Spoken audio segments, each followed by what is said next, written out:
Une affiche, un face-à-face qui a de la gueule, deux entraîneurs, des amis. En dehors même du football, Moussa, on a des collègues du ministère des Sports, on a des promotionnaires, on se connaît très bien. Signe particulier, jeune entraîneur avec une philosophie de jeu tournée vers l'offensive. Autre aspect, le code vestimentaire. Là-dessus, Mourinho se distingue. Je pense que le foot c'était l'art. Et là pour moi, tout fait partie. Pour être grand, il faut avoir tout. Il faut avoir l'efficacité, il faut avoir la manière. On ne peut pas être grand en ayant que l'efficacité sans la manière. Comme vous pouvez le constater, on ne peut pas être différent de ce qu'on est dans la vie réelle. Et le style que j'ai, c'est ce que j'ai dans la vie de tous les jours.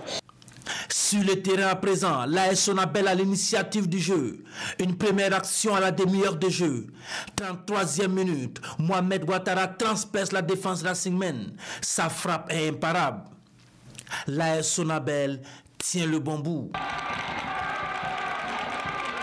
Les projecteurs du stade Issoufou Joseph Konombo font grise mine. Le match est arrêté pendant une dizaine de minutes. Le RCB va courir après le score et avant la pause, les poulains de Mamadi Bagué seront récompensés. Une frappe de Cheikh Oumar Diallo, une faute de main du portier et Moustapha Diallo égalise pour les Tigres. Seconde période, c'est un autre match qui débute. 50e minute, la Sonabel bénéficie d'un penalty. Faisal Ouedraogo se loupe devant la Sinakaba. Mourinho ne désespère pas, il remobilise ses troupes et à la 73e minute, Claver Yamego est à la réception de ce centre. Sonabel 2, RCB 1. Le plus dur est fait, mais c'est mal connaître les Tigres de Diaradougou. Jusqu'au bout du temps réglementaire, le RCB sera récompensé. Moutouabou Ouattara manque son contrôle. La sanction est immédiate.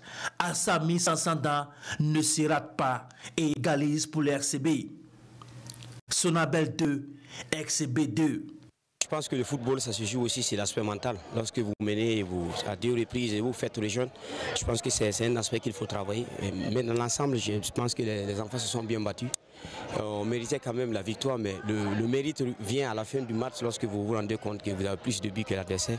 Je pense qu'on a rencontré une équipe aussi, le RCB, qui a bien joué, qui a su exploiter les failles que nous les avons proposées. Je pense qu'à 2-1, tant qu'on n'encaisse pas ce 3e but du chaos là, jusqu'à la dernière minute, on peut marquer. On a cru à ça, on a fait les changements pour ça et on remercie le Seigneur et ça a marché. Merci messieurs pour le spectacle et au prochain numéro.